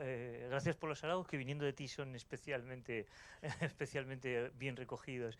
Sí, es cierto que el caso de Estados Unidos es diferente en estas segundas elecciones, en este segundo caso en el que ha ganado Trump. Sí que es diferente. Sería muy bonito y supongo que alguien nos adelantará, pero sería muy bonito hacer un análisis de ver cuál ha sido el peso de las variables tradicionales que se han metido en este tipo de estudios, la inflación y el empleo, y incorporar esta variable del descontento y ver cuál ha sido el peso de cada una de ellas, porque es verdad que probablemente en Estados Unidos el fenómeno de la inflación haya pesado mucho en el retorno a Trump, ¿no? Mi esperanza era, después de haber visto lo que pasó en el Reino Unido, mi esperanza era que habíamos cambiado el tiempo. Estuvimos en una ola populista, llevó a unas consecuencias terribles al Reino Unido, aprendieron y en las nuevas elecciones no pudieron votar a un líder más insulso, en el sentido de ese es un líder de establishment puro, ¿no? Y dijeron, esto no funciona, es clarísimo, nos ha llevado al desastre, vamos a un líder estándar, algo básico, ¿no? Entonces yo pensé, el Reino Unido ha iniciado el cambio de tendencia, ¿no? Y ahora la acabará de consolidar totalmente Kamala Harris en Estados Unidos, ¿no? Una mujer inmigrante, negra, que gana al hombre machista y ultraderechista, ¿no? Y eso iba a ser la consolidación del cambio de ciclo. Pero no, no ha sido la consolidación del cambio de ciclo y ahora me temo que con Trump de nuevo en la Casa Blanca va a volver a haber un resurgimiento de la ultraderecha en algunos países europeos, ¿no? Y que no han quedado vacunados como ha quedado el Reino Unido después de la experiencia del gobierno, ¿no? Entonces me temo que vamos a tener un resurgimiento y ahí en eso sí que tenemos en mente esa idea del tiempo, de cómo el tiempo puede... Y creo que lo que podemos aportar desde el caso español, analizando lo bueno que tenemos en España es que los gobiernos duran muy poquito, entonces tenemos elecciones cada 2 años aproximadamente, pues no son capaces de resistir mucho más tiempo, y entonces posiblemente pronto tenemos unas nuevas elecciones y ahí es donde quizá en el caso español podamos ver eso, la evolución en el tiempo de los efectos. Al final lo que buscamos es aislar esos efectos espaciales, ¿no? Entendiendo que hay muchos más efectos, pero tratar de aislar esos. Y en el caso español puede aportarnos algo de luz en ese sentido, ¿no? Porque los demás son como análisis estáticos, aquí y ahora, y quizá en el caso español podamos ver una evolución de tendencias, ¿no? Desgraciadamente, porque yo esperaba que iba a haber una reversión, pero me temo que no, que pronto en España tendremos un gobierno con un componente ultraderechista, ¿no? ¿Qué tal? Buenos días, buenas tardes ya. Muchas gracias por la conferencia, muy interesante desde luego. Querría preguntarle en relación a las soluciones que se pueden, entiendo que no forma parte de su estudio, pero quizás pudiera hacernos a lo mejor alguna reflexión al respecto, porque efectivamente si estos fenómenos se producen, fundamentalmente es porque hay podríamos decir, cierta eficacia o eficiencia, de hecho, en la inversión. Es decir, invertir en las grandes capitales probablemente siempre da mayor rendimiento y mayor crecimiento global que invertir en las áreas más deprimidas, etcétera, ¿no? Donde podríamos decir que es más difícil obtener resultados. Recuerdo que, por ejemplo, en Holanda hace décadas se planteó la idea de la desconcentración agrupada, tratando de equilibrar precisamente territorialmente la situación de las grandes capitales que estaban creciendo mucho y había zonas que estaban quedando relegadas. Y esta política, después de unos años, cambió debido a que precisamente afectaba el crecimiento global de todo el país. Es decir, se entendía que finalmente era necesario revertir en cierta manera esas medidas, ¿no? Porque el país perdía competitividad en su conjunto. Entonces, la pregunta es, ¿hacia dónde habría que apuntar o cómo habría que plantear, por ejemplo, esa reestructuración o ese reequilibrio para poder tener un efecto beneficioso, ¿no?, en su conjunto? Gracias. Muchas gracias. Ojalá tuviera una respuesta clara y estuviera convencido de ella, pero no la tengo totalmente, ¿no? Pero creo que lo que apuntan estos resultados y otros muchos más profundos en otros casos, lo que apuntan todos ellos es la importancia que tienen las políticas de cohesión, las políticas regionales, ¿no? Que hemos perdido a veces la perspectiva, por lo menos en Europa, de ser líderes en la aplicación de una política regional muy fuerte y que significaba la mayor parte del presupuesto europeo, una política muy apegada al territorio, tanto la regional como la política agraria, que en el fondo al final también es una política regional rural, ¿no? Pues hemos pasado al otro caso, casi poquito a poco hemos ido desmontando la política agraria y poquito a poco estamos desmontando la política de cohesión, ¿no? Y un poco estos resultados dices, cuanto más desmontes la política de cohesión, probablemente más te vengan este tipo de golpes, ¿no? Es la idea. Si me equivoco no es un problema, porque al final no creo que una política de cohesión fuerte haga daño a nadie, ¿no? Entonces es lo bueno de estas recetas, ¿no? Es decir, tómate un zumo de naranja por las mañanas, que es bueno. Si te equivocas, pues no pasa nada, porque es un zumo de naranja, ¿no? Al final te va a venir bien, aunque no vaya bien para... Entonces creo que esa es una de las soluciones. El problema es que esa es una solución a largo plazo, que necesita consistencia en el tiempo, una política de cohesión que con una consistencia en el tiempo, con más atención a las desigualdades intrametropolitanas, y necesita mucho tiempo actuar, y el problema lo tenemos ya, ¿no? Entonces no hay una solución a corto plazo, más que tratar de convencer a la población de que se pueden resolver los problemas desde dentro del sistema, sin necesidad de romper el sistema, exigiendo a los gobiernos del sistema que refuercen la política de cohesión, ¿no? Quizá he oído por ahí una solución, y es una solución en broma, pero quizá pueda. Hay una correlación cuando había muchas películas de nazis y Indiana Jones peleaba contra los nazis y había nazis por todas partes y eran siempre los malos, no había nazis en Europa, ¿no?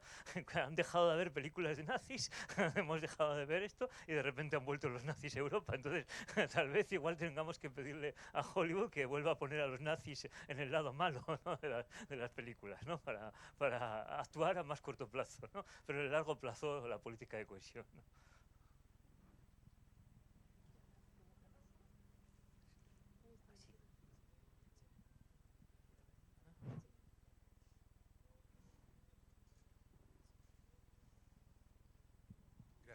Buenas tardes, muchas gracias por su presentación.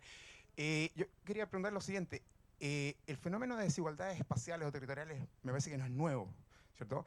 Entonces, en los casos que ustedes estudiaron, primero, ¿es posible asegurar de que la desigualdad espacial aumentó? Esa es una primera pregunta.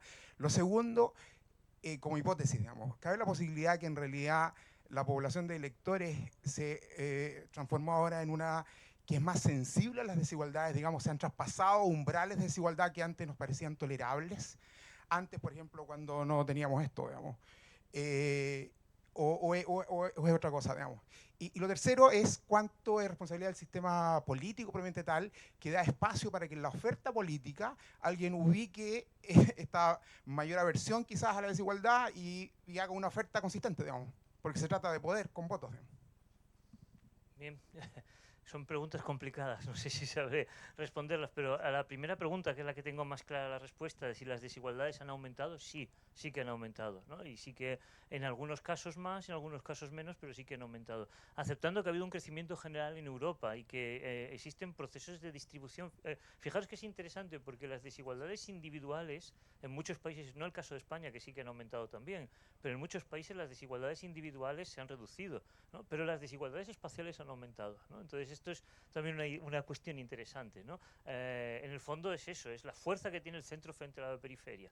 Y sacabas el móvil como yo los celulares, las nuevas tecnologías lo veo como la eliminación ya total de los costes de transporte.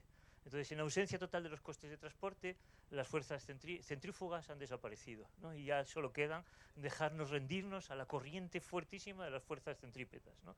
Y si no hay costes de transporte y no hay política regional, ya no hay nada que frene el proceso de concentración, ¿no? Entonces no es más intenso porque lleva tiempo, pero dentro de un par de décadas España será Madrid y Barcelona y lo demás será un país de viejos, ¿eh? No país para viejos, país para viejos. Esto va a ser, porque es lo que estamos viendo ya, una España despoblada y envejecida en toda la periferia de Madrid y Barcelona, ¿no? Y cualquier proyección lleva a eso, ¿no? Entonces sí, las desigualdades aumentan. Respecto a lo de las opciones políticas, esto ya se me escapa, ¿no? Porque ya se me escapa. No sé si te referías a evitar que existan ciertas opciones de ultraderecha o a fomentar que existan otras. Yo nunca evitaría nada, ¿no? La democracia, cuanto más libre, aunque haya opciones, lo sorprendente desde la perspectiva de Europa es que estas opciones siempre fueron rechazadas, comprendidas que no llevaban a ningún sitio, ¿no? Entonces tenemos que comprender qué ha pasado en las 2 últimas décadas para que la percepción de los ciudadanos europeos, que además no puedes decir que sean ciudadanos incultos, es una población con altos niveles formativos en general, ¿qué está pasando para que tengan un resentimiento del sistema tan fuerte y sean capaces de votar a Le Pen o a Vox en España, ¿no? Tenemos una pregunta más. Sí, eso es más de la econometría. Y relacionado a la pregunta de mecanismo, ¿por qué tenemos desigualdades entre regiones? Bueno, personas reaccionan a cambios en ingresos, obviamente, y este depende en la movilidad de sus activos y la diversificación de la composición de su portafolio. Bueno, en cada región tú puedes correlacionar quizás la composición de producción, agricultura, no agricultura, servicios, etcétera, etcétera, y en el pasado para ver si este explique la variabilidad regional o espacial y captura un poco la razón que personas están reaccionando. Bien, no sé si he entendido totalmente la pregunta, ¿no? Pero en relación con eso, no en estos trabajos, pero tenemos otros trabajos donde hemos tratado de construir funciones de producción multirregionales y nos dan un resultado muy desalentador, ¿no? Cada vez que se produce un euro de inversión pública en algún tipo de política, en Asturias, en mi región, una región de nivel de desarrollo medio en el contexto de España, cada vez que se produce una inversión de un euro, aproximadamente el 60% se va a Madrid. Se vuelve a Madrid a través de la propia estructura de la función de producción, ¿no? Porque lo que vemos es que las interrelaciones sectoriales son tan fuertes y la concentración de la producción en torno a Madrid o Barcelona. En el caso de Asturias el peso de Madrid es muy fuerte, en otras regiones más próximas a Barcelona es el peso de Barcelona. Lo que vemos es que las estructuras de producción, cuando las interpretas interregionalmente, producen una enorme concentración. Entonces tenemos otro trabajo, por ejemplo, que estudia la inversión en I+D en España, y vemos un resultado muy triste en este sentido, porque tratamos de repartir el I+D por las regiones españolas y la mayor parte retorna a Madrid, ¿no? Entonces a partir de ahí surge un discurso extrañísimo, porque Madrid se queja de que tiene que aportar muchos más impuestos para financiar la I+D de las regiones periféricas. Parece que estamos pidiendo, y resulta que cuando esa financiación llega a las regiones periféricas retorna a Madrid de nuevo, ¿no? Entonces el problema es que se ha construido un sistema productivo que concentra muchísimo. El problema, entre comillas, es la realidad, ¿no? Y que no existen contrapesos a ese proceso de concentración, ¿no? En mi opinión. Gracias. Bueno, agradecemos las preguntas de los asistentes, también intervención de Carolina Guevara. Y bueno, solo les voy a entregar una recomendación logística para la tarde. A las 7:15 van a haber buses de transporte desde la universidad hasta Entre Álamos. Van a salir desde la universidad, pero cerca de la entrada vehicular, para que también guarden los tickets que vienen dentro de las agendas. ¿Ya? Dentro de las agendas vienen unos tickets que son para los almuerzos y para la cena. Y eso lo van a necesitar hoy día. Ok, gracias Mauricio. Agradecemos al doctor Rubiera por su presentación. Y bueno, con esto damos por finalizada la ceremonia de apertura del 14º encuentro anual de la SOCHER y nos reencontramos mañana a las 2:30 en este mismo lugar para una nueva conferencia magistral. Y, por supuesto, agradecemos su asistencia y ahora los invitamos a compartir el almuerzo en nuestro casino. Aquí a la salida van a encontrarse con nuestros monitores, quienes los van a guiar al lugar. Así que, por favor, que lo disfruten y tengan una excelente jornada en la tarde. Que estén muy bien.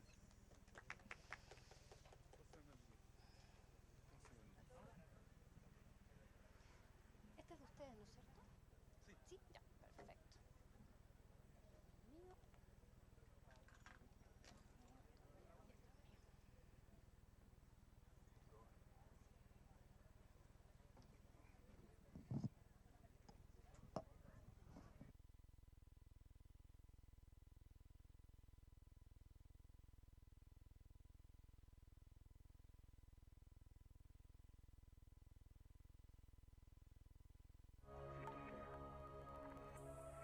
No pierdas más tiempo, porque la vida es corta. Pero piensa que es muy importante mirar para adelante. Adelante.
Pero piensa que es muy importante mirar para adelante.